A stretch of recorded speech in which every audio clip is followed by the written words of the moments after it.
Museo Industrial El Blanqueo, un testigo de la historia y la arquitectura de Nuevo León.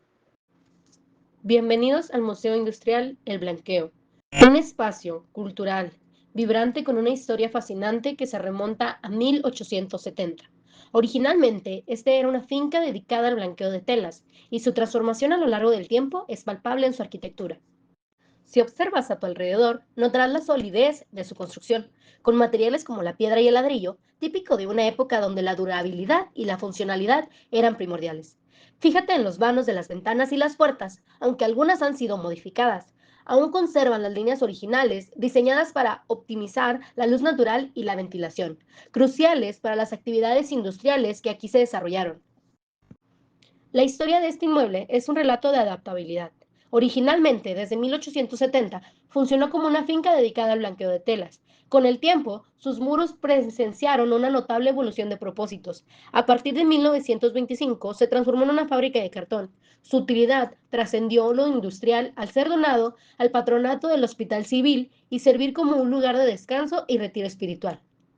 Incluso durante un breve periodo, alrededor de 1960, sus espacios albergaron un establo. En 1978, la Arquidiócesis de Monterrey adquirió la propiedad utilizándola como una casa de retiro espiritual, hasta que finalmente, en el año 2000, gracias a una visión de rescate patrimonial impulsada por empresarios y el apoyo de diversas instancias gubernamentales, este edificio histórico encontró su vocación actual como el Museo Industrial El Blanqueo. Ahora, al adentrarnos al museo, presta especial atención al esquema de distribución de los espacios, originalmente concebido para albergar procesos industriales específicos, como el tratamiento de textiles y la fábrica de cartón.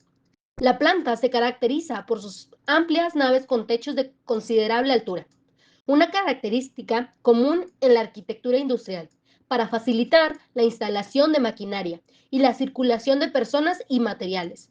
Imagina las estructuras de soporte originales, probablemente robustas, vigas de madera que en etapas posteriores pudieron haber sido reemplazadas por acero. Los materiales de construcción que aún se conservan en diversas áreas. Los muros de mampostería, construidos con la mano de obra y recursos de la época. Los pisos de ladrillo o cemento pulido no solo nos hablan de las técnicas constructivas de antaño, sino también registran el paso del tiempo y las diversas actividades que se desarrollaron entre sus muros. A medida que avanzamos por las salas, busca los elementos estructurales originales que han sobrevivido a las transformaciones del edificio, columnas de hierro fundido o pilares de ladrillo. Pueden aún marcar el ritmo y la modulación de los espacios, ofreciendo una conexión tangible con su pasado industrial. Nota cómo estos elementos históricos se integran con las nuevas intenciones arquitectónicas, diseñadas para convertir el edificio en un museo funcional y accesible sin perder su carácter original. En algunas áreas es posible identificar huellas de las antiguas instalaciones industriales, anclajes incrustados en los muros, restos de conductos o incluso la disposición particular de los espacios que sugieren la ubicación de la maquinaria pesada. Estos detalles son como cicatrices arquitectónicas que nos narran el pasado productivo del lugar. Es fascinante considerar las transformaciones arquitectónicas que el edificio ha experimentado a lo largo de sus diferentes usos. La restauración y la adaptación para convertirlos en un museo fue un proceso delicado, buscando preservar la esencia histórica del edificio, al mismo tiempo que se creaban espacios adecuados para la exhibición y la circulación de visitantes, integrando elementos modernos como la iluminación y sistemas de climatización con respeto por la fábrica original. Detente un momento en los patios o espacios abiertos que puedan existir. Estos eran componentes vitales en las construcciones industriales, proporcionando no solo luz natural y ventilación esenciales para los procesos productivos, sino también espacios de descanso para los trabajadores. Imagina la vida cotidiana que se desarrollaba en estos patios en el pasado.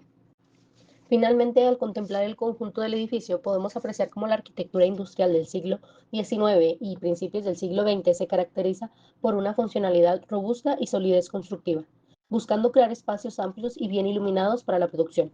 El Museo Industrial El Blanqueo se erige como un excelente ejemplo de cómo un edificio con un pasado industrial significativo puede ser rescatado y adaptado para una nueva función cultural, preservando su memoria y ofreciendo a la comunidad un valioso testimonio tangible de su historia arquitectónica y productiva. Arquitecto. Si bien no se tiene un arquitecto específicamente documentado para la construcción original en 1870, las mejoras posteriores, incluyendo la explanada y las arcadas, fueron encargadas al arquitecto Joaquín A. Mora. La remodelación y la adaptación como museo fue realizada por el arquitecto Rafael Adame Doria. Periodo de construcción. La construcción original data de 1870. Ubicación exacta, Monte Blanco número 325, Colonia Montenegro, Santa Catarina, Nuevo León, México, código postal 66350. Estilo arquitectónico. El edificio original presenta un estilo rústico y popular con influencias coloniales. Las adiciones posteriores podrían haber introducido elementos de la arquitectura de finales del siglo XIX. Características arquitectónicas. Muros de sillar y de adobe, vanos de ventanas y puertas altas con posibles detalles de herrería, amplias naves con techos altos y estructuras de soporte robustas, la distinta torre de prismática y las adiciones posteriores como la explanada y las arcadas. Lectura arquitectónica. Elementos que componen la fachada. Una fachada principal sólida con vanos regulares, la torre como elemento vertical destacando, posibles vertiaguas, protectores, la explanada como un elemento distinto en una de las fachadas y las arcadas como un espacio de transición en otra. Contexto histórico del estado de la época de construcción.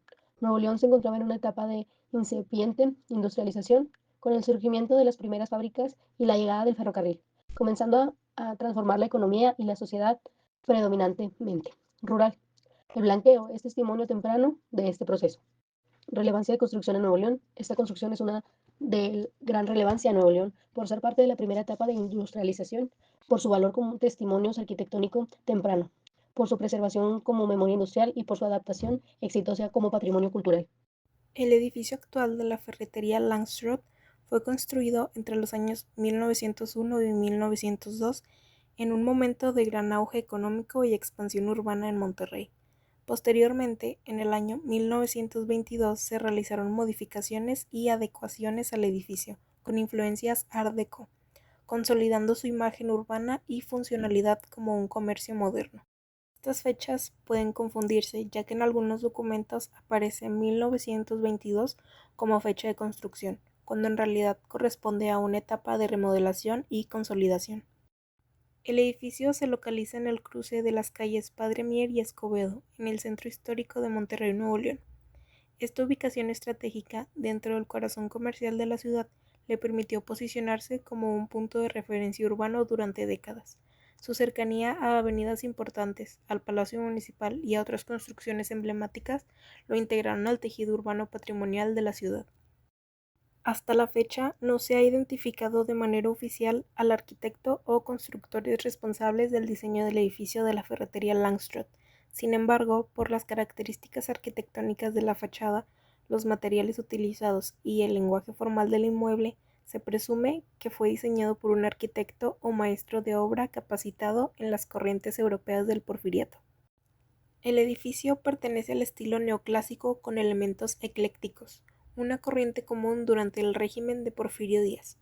Este estilo se caracteriza por su simetría, sobriedad en los volúmenes, pero con detalles decorativos de inspiración clásica. En el caso de Langstroth, este lenguaje se adaptó a un edificio comercial combinando funcionalidad y representación, algo muy valorado en las construcciones del cambio del siglo. El inmueble consta de 3 niveles. La planta baja, que fue diseñada para el comercio, con grandes vitrinas de exhibición orientadas hacia la calle. El segundo y tercer piso funcionaban como bodega, oficinas o incluso vivienda, como era común en ese tipo de construcciones. La estructura está hecha con mampostería y ladrillo aparente, materiales sólidos que aseguran durabilidad. Los accesos y vanos están enmarcados con molduras de cantera o estuco, y los detalles en madera e hierro forjado enriquecen la fachada.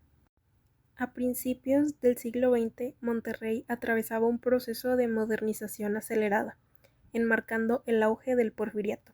La ciudad comenzaba a consolidarse como centro industrial del norte de México, con el crecimiento de industrias como fundidora, cervecería Cuauhtémoc y fábricas textiles. Este crecimiento trajo consigo el desarrollo del comercio urbano y la construcción de edificaciones comerciales modernas, como lo es la ferretería Langstroth, que reflejaban tanto el progreso económico como la influencia de modelos europeos de la ciudad. El edificio fue sede de la ferretería Langstroth, un negocio fundado por Santiago Langstroth. Tras su fallecimiento en 1876, fue continuado por su esposa Francesca Leichhardt y posteriormente heredado por su hija Caroline Lorraine en 1879, bajo el nombre Casa Langstroth Sucesores. Aunque el edificio se mantuvo como establecimiento comercial por décadas, su giro fue cambiando. En el año 2010 fue ocupado por una sucursal de Scotiabank, lo que representa un cambio hacia servicios financieros. A pesar del cambio y del uso, la fachada y la estructura principal del edificio se conservaron. Aunque puede haber tenido nuevas transformaciones después de 2010, el edificio conserva su estructura y muchos de sus acabados originales. Tuve la oportunidad en la visita del edificio encontrarme con un trabajador que me comentó que estaban trabajando en la restauración del edificio, y a lo que pude ver e investigar, se planea que ahora reabrirá como un centro comercial. Forma parte del entorno histórico del centro de Monterrey y sigue siendo una referente visual y cultural. La ferretería Langstroth es un claro ejemplo de cómo los edificios comerciales pueden tener un valor patrimonial más allá de su función. Es relevante por varias razones. Es uno de los pocos edificios porfiristas de uso comercial que siguen en pie en el centro de Monterrey. Conserva materiales originales, como el hierro forjado, el ladrillo aparente y los acabados moldurados. Representa la modernización del comercio urbano en el contexto del desarrollo económico del Estado. Y es un punto de referencia arquitectónica y cultural que conecta el pasado comercial de la ciudad con su identidad contemporánea. Hola, hoy les voy a hablar sobre el primer edificio de la Gran Logía del Estado de Nuevo León, una construcción con mucha historia y simbolismo. Este edificio fue inaugurado el 27 de diciembre de 1906 y fue diseñado por el ingeniero civil Porfirio Treviño Arriola, quien además era masón. Se encontraba ubicado en la calle Lerdo de Tejada, que hoy conocemos como Mariano Escobedo, muy cerca de la calle Manuel María del Llano, en el centro de Monterrey, Nuevo León. En cuanto a su estilo arquitectónico, el edificio tenía un enfoque ecléctico con influencia academicista, combinando elementos renacentistas y neoclásicos, pero también detalles del Art Nouveau, que en ese tiempo estaba muy de moda. Ahora, hablando un poco sobre sus características arquitectónicas, la fachada estaba organizada de forma tripartita, tanto vertical como horizontalmente.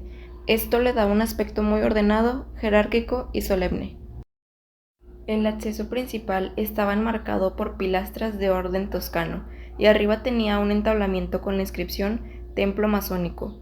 Justo sobre la puerta había un arco carpentel con un vitral en forma de abanico que representaba rayos de luz, haciendo ilusión a la iluminación simbólica dentro de la masonería. También era muy fácil identificar símbolos masónicos en su fachada: la escuadra, el compás, la letra G y otras figuras geométricas asociadas al conocimiento, la espiritualidad y la sabiduría. En cuanto a materiales, se usó sillar de cantera local para los muros, lo que reflejaba los recursos de la región. Además, incluía hierro vaciado en elementos estructurales y decorativos, y probablemente yesería en algunos relieves ornamentales. Todo esto contribuía a darle una presencia fuerte y simbólica. Si nos vamos al contexto histórico, estamos en los primeros años del siglo XX, una época en la que Nuevo León vivía una modernización intensa con el porfiriato, impulsando la industria, la infraestructura y la educación. El gobernador Bernardo Reyes jugó un papel muy importante en ese proceso. En medio de todo esto, la masonería tenía bastante influencia en los círculos intelectuales y políticos, así que este edificio también reflejaba esa fuerza que estaban tomando en la sociedad. Sobre su uso original, el edificio fue concebido y construido para albergar la sede de la Gran Logía del Estado de Nuevo León, con funciones principalmente rituales, administrativas y sociales. Servía como lugar de reunión para las logias masónicas afiliadas, así como para eventos de carácter simbólico, filosófico y comunitario. Este uso se mantuvo constante hasta mediados del siglo XX, cuando el crecimiento de la membresía y las necesidades espaciales llevaron a la construcción de un nuevo edificio, inaugurado en 1961. No hay registros de que el primer edificio tuviera un uso distinto al masónico durante su funcionamiento. Y por último, sobre su relevancia, la edificación de la Gran Logía en 1906 fue uno de los primeros inmuebles con fuerte carga simbólica y diseño específico para una organización civil no religiosa, lo que la distinguía en una ciudad donde predominaban las construcciones religiosas y gubernamentales. Representó un avance en la arquitectura institucional de carácter laico y reflejó la apertura hacia los nuevos movimientos ideológicos. Además, su diseño arquitectónico ecléctico y su simbolismo reforzaron la presencia de la masonería como una fuerza cultural y social en la región, dejando huella tanto en la memoria urbana como en el desarrollo arquitectónico de la ciudad. Esta construcción no solo marcó un momento importante en la historia de la ciudad, también dejó su huella en su arquitectura y su identidad. Gracias por